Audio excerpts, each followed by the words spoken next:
Hello students. तो आज આપણે 11th ફિઝિક્સ માં આપણા ચેપ્ટર 8 માં કન્ટિન્યુ કરીએ છીએ આગળ, જેમાં આપણો ટોપિક રહેશે પૃથ્વીના ગુરુત્વથી ઉદ્ભવતો પ્રવેગ। પૃથ્વીના ગુરુત્વથી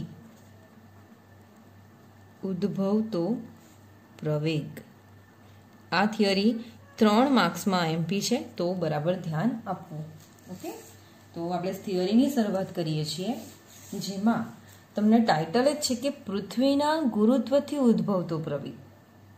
હવે આપણે યુનિટ 5 માં શીખી ગયા છે કે કોઈ પણ પદાર્થને ઉપર ફેંકો કે પછી નીચે ફેંકો કે આમ ફેંકો કે કોઈક બીજી દિશામાં ફેંકો, પણ એ છેલ્લે તો ક્યાં આવે છે? તો જમીન પર જ આવે છે, પૃથ્વી પર જ આવે છે। કેમ? તો કોણ એને ખેંચતું હોય છે?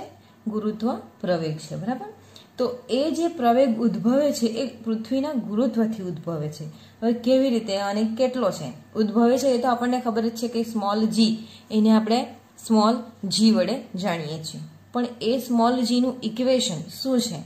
પૃથ્વીના ગુરુત્વથી ઉદ્ભવતો જે પ્રવેગ છે, ગુરુત્વ પ્રવેગ જી, એનું ઇક્વેશન શું છે, કેટલો છે? તો 9.8 જેટલો છે એ આપણને ખબર છે, બરાબર।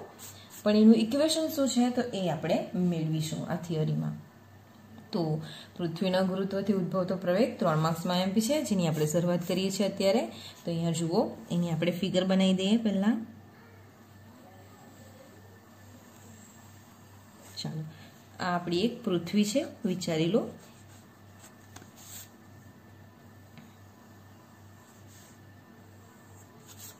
હવે પૃથ્વી જે છે એ સમકેન્દ્રીય ગોળાઓના કવચોથી બનેલી છે। સમકેન્દ્રીય કવચો અથવા તો સમકેન્દ્રીય ગોળાના કવચોની બનેલી છે। હવે પૃથ્વીનું આ એક કેન્દ્ર લઈ લો, આ આપણી પૃથ્વી છે, બરાબર। આ પૃથ્વી છે કે જે સમકેન્દ્રીય ગોળાઓના કવચોથી બનેલી છે, બરાબર। તો હવે આ તો ફક્ત એની સપાટી બની ગઈ છે, સપાટીવાળો ભાગ, તો સમકેન્દ્રીય કવચોની બનેલી છે। તો કવચ એક કરતાં વધારે આપણે લઈશું એમાં। તો કેન્દ્રથી એક અંદરનું લઈ લઈએ, જે બહારની સપાટીથી અંદર રહેશે, તો આ એક એનું અંદરનું કવચ બની ગયું છે, બરાબર। અહીંયા બે કવચો છે, સપાટીનું છે અને આ કેન્દ્ર તરફની દિશામાં છે, બરાબર। તો આ આખી આપણી પૃથ્વી જ છે, બરાબર। આ આખી પૃથ્વી છે, આ બહારની સપાટી છે અને અંદરની સપાટી છે, બરાબર। અથવા બહારનું કવચ અથવા અંદરનું કવચ આપણે વિચારી શકીએ છીએ। હવે જુઓ, તો કેન્દ્ર છે, તો કેન્દ્રથી આ નાનો ગોળો તરીકે, આ અંદરનું જે કવચ છે એને નાના ગોળા તરીકે લેશું અને બહારનું જે કવચ છે એને મોટા ગોળા તરીકે લઈ શકીએ આપણે। તો આ જે છે કેન્દ્રથી નાના ગોળાની સપાટી, એટલે કે નાના ગોળાનું જે કવચ છે તેની સપાટી સુધીનું અંતર જે છે આપણે સ્મોલ આર લઈશું, સ્મોલ આર। ઓકે, એટલે આ નાના ગોળાની ત્રિજ્યા કેન્દ્રથી કેટલી થઈ? આર જેટલી થઈ છે। આમ તમને આપેલી છે કે સમકેન્દ્રીય કવચોની બનેલી છે, બરાબર। એટલે અહીંયાથી આનું કેન્દ્ર, આનું કે આ જે ગોળો છે એનું કેન્દ્ર પણ અહીંયા જ છે અને આ જે ગોળો છે એનું કેન્દ્ર પણ અહીંયા જ રહેશે। જો આની ત્રિજ્યા આર છે તો આપણે મોટા ગોળાની ત્રિજ્યા લઈ લઈએ, તો અહીંયાથી આટલું જે અંતર છે એ આપણે આર ઈ લઈ લઈએ, બરાબર। આ જે ગોળાનું અંતર છે એટલે આર ઈ, બરાબર। પૃથ્વી છે એટલે આપણે આર ઈ તરીકે લેતા છે। એટલે નાના ગોળાની ત્રિજ્યા સ્મોલ આર, મોટા ગોળાની ત્રિજ્યા કેપિટલ આર ઈ તરીકે લઈએ છીએ, બરાબર। હવે આપણે એ પણ ડિસાઈડ કરી આ જે નાના ગોળાનું દળ છે એ આપણે એમ આર લઈશું। નાના ગોળાનું દળ એમ આર, મોટા ગોળાનું દળ એમ ઈ લઈશું। ઓકે, બધી વસ્તુ આપણે અહીંયા ફિક્સ કરી લઈએ છીએ। હવે થિયરીમાં કરવાનું શું છે? તો આપણે અત્યાર સુધી કેટલું એમાં સમજી ગયા કે ધારો કે પૃથ્વી સમકેન્દ્રીય કવચોની બનેલી છે। ચલો, પહેલું વાક્ય થઈ ગયું, આપણે તો લખતા જઈએ અહીંયા। ધારો કે પૃથ્વી સમકેન્દ્રીય કવચોની, અને કેવા કવચો તે પાછા ગોળાકાર છે, સમકેન્દ્રીય ગોળાકાર કવચોની બનેલી છે, અથવા વિચારો, એવી રીતના પણ તમે લખી શકો, બરાબર। નાના ગોળાનું, આપણે નાનો ગોળા મોટા, આ ગોળાકાર કવચો જે છે એક નાનો ગોળો અને એક મોટા ગોળા તરીકે આપણે લેશું, બરાબર. હવે જેમાં નાના ગોળાનું દળ mr અને મોટા ગોળાનું દળ me ધારો, બરાબર. બીજું કે કેન્દ્રથી લઈને નાના ગોળાનું જે અંતર છે, નાના ગોળાની ત્રિજ્યા r અને મોટા ગોળાની ત્રિજ્યા કેપિટલ R E છે, બરાબર. ચાલો આકૃતિ પરથી જ આપણે આ લખાણ કર્યું છે, બરાબર, કે એની ત્રિજ્યા આની ત્રિજ્યા આપણે લઈ લીધી અને દળ લઈ લીધું છે, બરાબર. હવે કઈ વસ્તુ છે, આપણો મેઇન જે ટોપિક છે એ પૃથ્વીના ગુરુત્વથી ઉદ્ભવતો પ્રવેગ એટલે સ્મોલ g એનો સિમ્બોલ છે, તે આપણને ખબર છે, બરાબર. તે આપણે શોધવાના છે. તો અહીંયા જુઓ, હવે એનું નાના ગોળાનું દળ કેપિટલ mr, મોટા ગોળાનું દળ કેપિટલ me છે. નાના ગોળાની ત્રિજ્યા સ્મોલ r, મોટા ગોળાની ત્રિજ્યા r e છે. ઓકે. હવે જુઓ તો આ જે છે નાનો ગોળો છે, તેની સપાટી જે છે એ સપાટી પર કોઈક બિંદુ વિચારો, બિંદુ P. નાના ગોળાની સપાટી પર કોઈક બિંદુ P વિચારો કે જેના પર સ્મોલ m દળનો પદાર્થ આવેલો છે. નાનો જે ગોળો છે પૃથ્વીના અંદર, આખી પૃથ્વી જ છે પણ એ ખાલી કવચોની બનેલી છે અને કવચને આપણે ગોળા તરીકે લીધું છે, બરાબર, એટલે કન્ફ્યુઝન નહીં થતા. તો નાના ગોળાની જે કવચ છે એની સપાટી પર કોઈક P બિંદુ વિચારો કે જેના પર m દળનો પદાર્થ આવેલો છે. હવે તમે જોશો તો આ જે છે આ ગોળો છે એની સપાટી પર m દળનો પદાર્થ આવેલો છે P બિંદુએ. તો મને કોઈ કહેશે કે આ જે મોટી સપાટી છે, મોટા ગોળાની કવચની સપાટી છે, તે આ જે પદાર્થ છે એના પર અસર કરશે? ક્વેશ્ચન માર્ક છે. તમે ફોર એક્ઝામ્પલ કે અહીંયા તમારી પાસે કોઈક એક પદાર્થ છે અને તમે એને છોડી દો, તે ક્યાં આવશે? સીધો સપાટી પર આવશે, બરાબર. કેમ? તો આ જે સપાટી છે એનું ગુરુત્વ પ્રવેગ એને ખેંચે છે, તો આ પણ એને કેન્દ્ર તરફ બી ઇફેક્ટ કરે છે. પણ અત્યારે તો પદાર્થ ક્યાં છે? તો સપાટીની અંદર છે. જે બહારની સપાટી મોટા ગોળાના સપાટીની અંદર છે અને નાના ગોળાના સપાટીની બહાર છે. તો ઇફેક્ટ કયું કરશે? તો નાના ગોળાની સપાટીવાળી ઇફેક્ટ કરશે, બરાબર.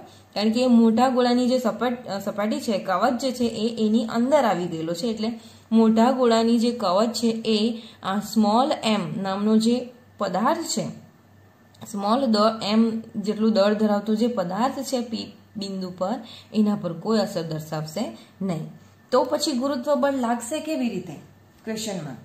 તો આ જે છે એ સ્મોલ m દળનો જે પદાર્થ છે અહીંયા P બિંદુ પાસે, જે નાના ગોળાના કવચ પરની સપાટી પર છે, તો એના પર ગુરુત્વ બળ કેવી રીતે લાગશે? તો અહીંયા જુઓ તો નાના ગોળાનું એટલે કવચનું જે દળ શું છે? તો mr છે અને આ પદાર્થનું પણ દળ શું છે? સ્મોલ m છે. એટલે બંનેનું દળ આવે છે. આખા કવચનું પણ દળ છે અને એના પર રહેલો સ્મોલ m પદાર્થનું પણ દળ m છે, બરાબર. એટલે બંને વચ્ચે આ mr એટલે કે આ કવચ અને આ બિંદુવત જે પદાર્થ છે એ બેની વચ્ચે શું લાગશે? ગુરુત્વ બળ લાગશે, બરાબર. તો એ બળ કેટલું આવ્યું આપણે શોધીશું. તો તે પહેલા આપણે લખી દઈએ અહીંયા. તો આપણે આગળ લખ્યું કે નાના ગોળાની ત્રિજ્યા r અને મોટા ગોળાની ત્રિજ્યા r e છે. પછી આપણે શું કર્યું છે કે ધારો કે નાના ગોળાની કવચની સપાટી પર, ધારો કે નાના ગોળાની કવચની સપાટી પર P બિંદુ આગળ કોઈ m દળનો એક પદાર્થ આવેલો છે. ઓકે, આપણે લખી શકીએ છીએ આપણી રીતે, આકૃતિ પરથી જ આપણે લખી શકીએ છીએ આ બધું. તો આ જે પદાર્થ આવેલો છે, બરાબર, હવે એના પરથી આપણે એકવાર ફરીથી આ સમજી લઈએ. તો ધારો કે પૃથ્વી જે છે એ સમકેન્દ્રીય કવચોની બનેલી છે, એક કરતાં વધારે પણ તમે લઈ શકો. સમકેન્દ્રીય કવચોની બનેલી છે કે જેમાં નાના ગોળાનો દળ mr અને મોટા ગોળાનું દળ જે છે એ me છે.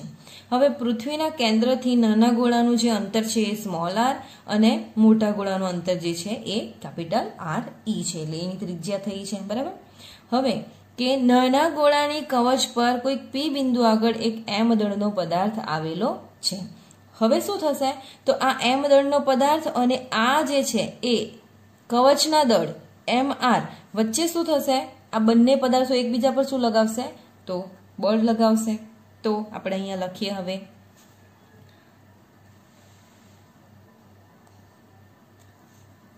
હવે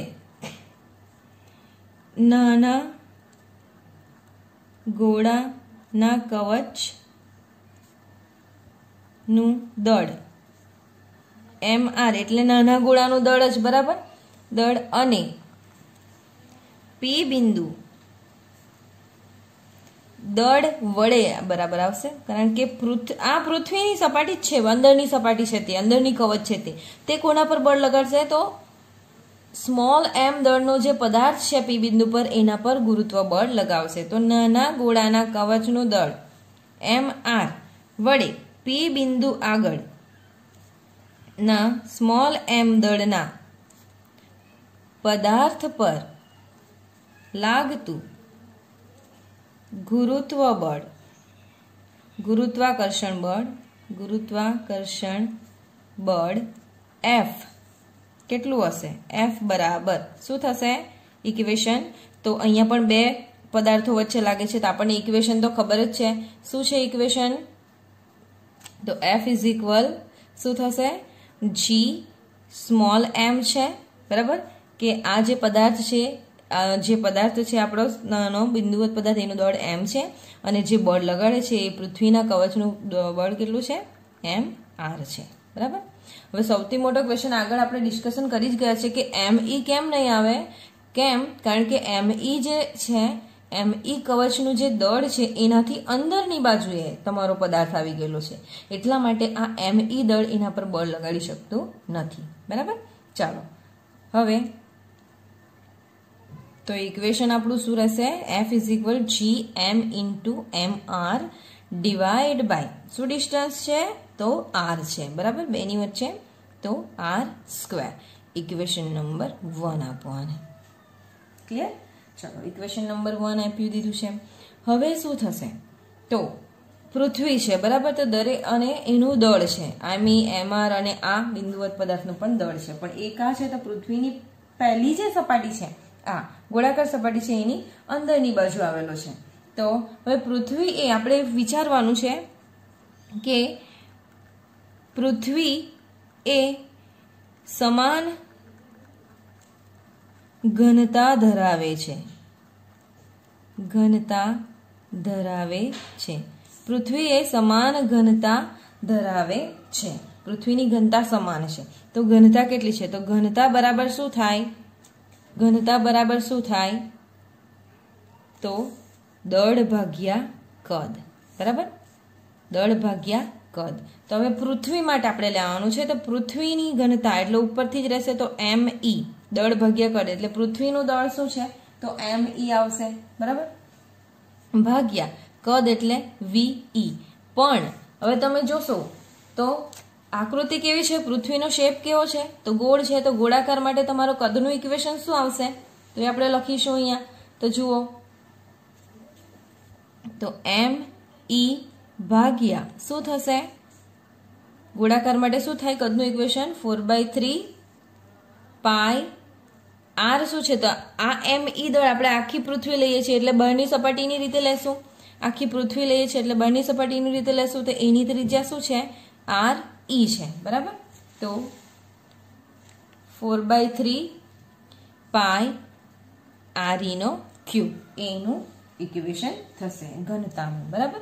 ચાલો ઇક્વેશન નંબર આને આપી દો નંબર 2.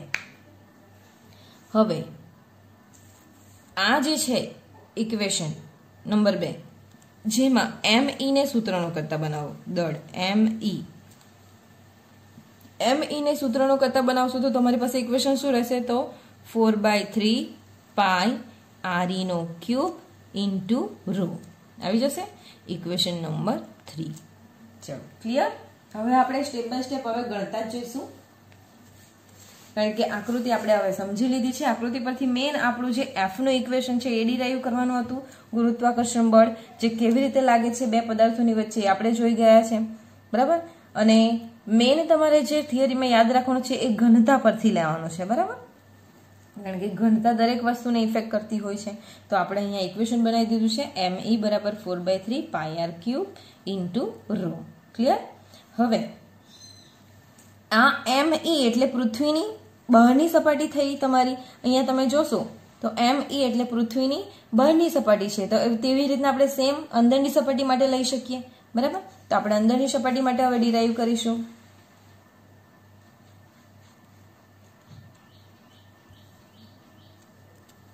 તો નાના ગોળાની કવચ માટે MR બરાબર શું થશે? MR બરાબર, તો આપણું ME શું થયું? તો 4/3 પાઈ RE ક્યુબ ઇન્ટુ રો. તો MR માટે શું થશે? સ્મોલ r માટે શું થશે તમારું? તો 4/3 પાઈ, હવે શું આવશે? RE ના બદલે શું આવશે? સ્મોલ r આવશે, બરાબર. R નો ક્યુબ થશે, બરાબર. તો આપણે અહીંયા લખીશું. તો MR બરાબર 4/3 પાઈ R નો cube into rho. Equation number 4 આવી જશે અહીંયા. ક્લિયર. Equation number 4. હવે શું? તો તમારું પહેલું ઇક્વેશન હવે તમે જોશો. તમારું પહેલું જે ઇક્વેશન છે, હવે આગળનું સ્ટેપ આપણે કયું લઈ શકીએ? તો તમારું પહેલું ઇક્વેશન જુઓ તો F = G M × MR/R². તેમાં તમે અત્યારે આપણે જે વેલ્યુ ફાઇન્ડ કરી MR એની વેલ્યુ તમે ઇક્વેશન નંબર 1 માં મૂકી શકો. તો હવે આપણે એ ઇક્વેશન મૂકીશું એમાં. તો આપણે અહીંયા લખીશું હવે નોંધ કે સમીકરણ 4 ની વેલ્યુ શેમાં મૂકશું? સમીકરણ 4 ની કિંમત અહીંયા લખીશું. સમીકરણ 4 ની કિંમત સમીકરણ 1 માં મૂકતા. ચાલો એમાં મૂકી દઈએ. તો સમીકરણ 1 આપણું F = G સ્મોલ m રહેશે અને MR જે છે આપણે MR આ જે છે MR ની વેલ્યુ આપણે મૂકી દેશું ત્યાં. તો MR બરાબર શું થશે? 4/3 pi R cube into rho divide by શું છે? તો R² છે. ક્લિયર. R² છે. એટલે R² જે છે તો અહીંયા તમે ઉડાવી શકો છો. તો તમને ફાઇનલ ઇક્વેશન શું મળશે? તો G small m 4/3 pi R into row આ ઇક્વેશન મળી જશે તમને, બરાબર. ઇક્વેશન નંબર આપણું કયું આવશે? આ તો 5. ક્લિયર. ઇક્વેશન નંબર 5 આવી ગયું. હવે શું કરશો? ઇક્વેશન નંબર 5 જે છે તો F = તમને મળ્યું છે આ G M × 4/3 pi R into row આ મળી ગયું છે તમને. ક્લિયર. તો હવે શું કરશું? તો સમીકરણ 4 જુઓ અને સમીકરણ 5 જુઓ. એમાં તમારી કોઈક સેમ વેલ્યુ છે. કઈ છે તે જુઓ. તો અહીંયા જુઓ 4/3 પાઈ R ક્યુબ છે અને 4/3 પાઈ R છે, બરાબર. તો એ વેલ્યુ તમે લઈ શકો R ને છોડીને. તો 4/ અહીંયા R ક્યુ છે અને અહીંયા R છે તો આપણે R નહીં લઈ શકીએ, પણ શું 4/3 પાઈ અને રો 4/3 પાઈ અને રો, બરાબર. તો સમીકરણ 4 પરથી આપણે લેશું. હવે સમીકરણ 4 પરથી શું થશે? સમીકરણ 4 પરથી શું કરશું આપણે? તો 4/3 પાઈ અને રો ને સૂત્રનો કરતા બનાવશું. Okay. 4/3 pi R Q row. અહીંયાથી પણ તમે લઈ શકો અને આપણું આગળનું જે ઇક્વેશન છે અહીંયા એમ ઈ બરાબર જુઓ તો એમ ઈ પાસે પણ છે કે 4/3 પાઈ આર ઈ ક્યુ રો, એ પણ તમે લઈ શકો છો. બરાબર, ચાલો તો આપણે એને સબ્જેક્ટ બનાવી દઈએ સમીકરણ 4, અથવા તો આપણે અથવા કરીને પણ લખી શકીએ અહીંયા, અથવા 3 પરથી. ચાલો તો 4/3 3 પરથી લઈ લઈએ તો આપણે જવાબ લાવવામાં ઈઝી પડશે. 4/3 પાઈ રો બરાબર સમીકરણ તમારું 3 જુઓ તો એમ ઈ બરાબર 4/3 pi R E cube into rho, જેમાં 4/3 પાઈ ઇન્ટુ રો ને સૂત્રનો કરતા બનાવશો તો તમને શું મળશે? તો M E divide by R E cube. તો આપણે બનાવીશું. હવે શા માટે આપણે 3 પરથી લીધું છે એ પણ આપણે ડિસ્કશન કરી લઈએ. તો M E by R E નો ક્યુબ. ઓકે, ઇક્વેશન નંબર કેટલો આવે છે આપણું? તો ઇક્વેશન નંબર આવે છે 6. ચાલો, ઇક્વેશન નંબર 6 આવે છે. બરાબર, હવે આ જે વેલ્યુ આવી ગઈ છે એને આપણે ક્યાં મૂકી શકીએ? 4/3 equation number 4/3 pi into rho એ ઇક્વેશન નંબર 5 માં મૂકી શકીએ. તો હવે આપણે મૂકશું કે સમીકરણ 6 ની કિંમત 5 માં મૂકતા શું થશે? તો એફ બરાબર શું થશે? જી એમ ઇન્ટુ 4/3 પાઈ અને રો, તો આર આપણે સાઈડ પર લઈ લઈએ આર, અને એના બદલે શું મૂકશું? તો M E by R E નો ક્યુબ. ચલો, ઇક્વેશન શું મળ્યું? F is equal G M into M E by R E નો cube into R. Equation number આપો એને 7. ચલો, ક્લિયર? ઇક્વેશન નંબર 7 થઈ ગયું. હવે આપણે સ્ટેપ બાય સ્ટેપ ડિરાઈવ કરવાનું છે. હવે આકૃતિને જોવાની જરૂર નથી કારણ કે આકૃતિ આપણે સ્ટાર્ટિંગમાં સમજી ગયા છે. હવે શું કરશું? તો આ જે છે આકૃતિ જોઈ લઈએ. ચલો, કારણ કે આપણે એક સ્ટેપ તો અહીંયા જો આવશે જ. તો આકૃતિ જુઓ કે તમે મને કહી શકશો કે બંને ગોળામાં શું ફરક છે? બંને કવચમાં તો એક નાનો છે અને એક મોટો છે. નાનો છે તો એની ત્રિજ્યા પણ નાની છે અને મોટો છે એની ત્રિજ્યા મોટી છે. તો એના પરથી જ આપણે લેશું અહીંયા આગળનું સ્ટેપ. તો શું આવશે આપણું સ્ટેપ તે જોઈએ. તો જુઓ, હવે આર લેઝ આર ઈ લેતા એક કન્ડિશન લેવાની છે. કેમ? તો નાના ગોળાની ત્રિજ્યા અને મોટા ગોળાની ત્રિજ્યા, નાના ગોળાને આપણે નિગ્લેક્ટ કરીશું અહીંયા. બરાબર, એની ત્રિજ્યા નિગ્લેક્ટ કરીશું. તો આર બરાબર આપણે શું લેશું? આર ઈ લેશું. બરાબર, માટે એફ ઇઝ ઇક્વલ શું થશે? તો G into M capital M E by R E નો ક્યુબ ઇન્ટુ આર બરાબર શું થઈ જશે હવે? R E. બરાબર, આ જે છે આની કમ્પેરમાં આ મોટો છે એટલે આપણે આર બરાબર આર ઈ લઈએ છીએ.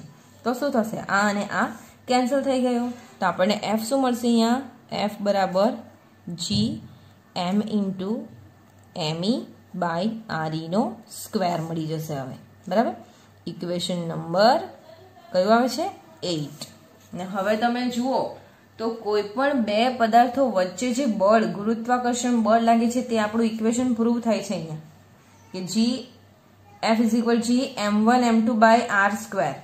આ ઇક્વેશન આપણું ગુરુત્વાકર્ષણ બળનું પ્રૂવ થયું છે જે આપણે શરૂઆતમાં ભણી ગયા છે સાર્વત્રિક નિયમની રીતે. બરાબર, ચાલો, આ તો આપણને ગુરુત્વાકર્ષણ બળનું મળ્યું છે. આપણને તો ગુરુત્વ પ્રવેગ એટલે કે સ્મોલ જી નું જોઈએ છે. તે કેવી રીતે મળશે? બરાબર, તો સ્મોલ જી કેવી રીતે જોઈશે? પ્રવેગ આવે છે અહીંયા. તો પ્રવેગ ક્યારે મળી શકે? તો પદાર્થ ગતિમાં હોય ત્યારે. બરાબર, એટલે પ્રવેગ એની પાસે આવે. તો હવે આપણે જે છે કયો નિયમ યુઝ કરીશું? ન્યૂટનની ગતિનો બીજો નિયમ. તેના પરથી જ આપણને મળી શકે ને. એફ ઇઝ ઇક્વલ એમ એ. બળ લગાડશે તો જ. જ્યાં એ બરાબર ગુરુત્વની રીતે લેશું તો જી થશે આપણું. તો હવે ન્યૂટનની ગતિના બીજા નિયમ પરથી તો એફ ઇઝ ઇક્વલ શું થાય? એમ એ પર જ્યાં આપણે એ બરાબર શું લઈ લેશું? જી લઈ લેશું. બરાબર, એફ ઇઝ ઇક્વલ એમ એ પણ ત્યાં એ બરાબર આપણે જી લેશું કારણ કે ગુરુત્વની રીતે લેવાનો છે. હવે આ જે છે આ ઇક્વેશનમાં આપણે કોને સબ્જેક્ટ બનાવશું? તો સ્મોલ જી. કેમ? તો આપણે પૃથ્વીના કેન્દ્રથી ઉદ્ભવતો ગુરુત્વ પ્રવેગ એ જી શોધવાનો છે.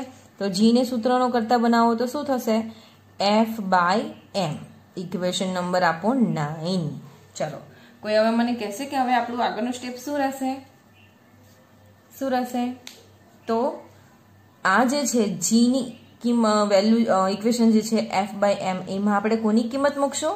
તો આ જે F મળ્યો છે આપણને, આ જે F મળ્યો છે એની કિંમત આપણે આ ઇક્વેશનમાં મૂકીશું. હવે તો માટે અહીંયા આપણે સ્ટેપ લખીએ આગળ કે સમીકરણ 9 માં 8 ને મૂકતા શું થશે? સમીકરણ 9 માં 8 ને મૂકતા શું થશે? તો G બરાબર F એટલે તમારો capital G small m capital ME by RE નો સ્ક્વેર ઇન્ટુ m થશે. આ ઇન્ટુ m અહીંયા આવી જશે, બરાબર? તો તમારો આ m અને આ m કેન્સલ થઈ જાય. તો ફાઇનલી તમને જે G મળે છે એ શું છે? તો capital G ME by RE નો સ્ક્વેર. આ જે છે એ તમારું ફાઇનલ ઇક્વેશન છે કે પૃથ્વીના કેન્દ્રથી ઉદ્ભવતો જે ગુરુત્વ પ્રવેગ છે એ G is equal capital G ME into RE નો સ્ક્વેર. એ તમારું ફાઇનલ ઇક્વેશન રહેશે, બરાબર? હવે તમારે આ જે G છે એનું સૂત્ર યાદ રાખવું પડશે. અને હવે એમાં ક્વોન્ટિટી આપણે જોઈએ તો આપણે રાશિ જે છે કઈ છે? આપણું 10મું આ સમીકરણ થયું છે, બરાબર? સમીકરણ 10 ને પૃથ્વીથી ઉદ્ભવતો ગુરુત્વ પ્રવેગ G કહે છે. કે જ્યાં તમને ખબર જ છે કે શું છે? તો ગુરુત્વાકર્ષી અચળાંક છે. ME એટલે પૃથ્વીનું દળ અને RE સ્ક્વેર એટલે પૃથ્વીની ત્રિજ્યા થઈ છે, બરાબર? ક્લિયર? ઓકે, તો આ થઈ તમારી થિયરી 3 માર્ક્સની, બરાબર? તો વ્યવસ્થિત રીતે તમારે બુકમાં તમારી નોટબુક જે છે એમાં ઉતારવાની અને પ્રેક્ટિસ કરવાની. Okay, thank you.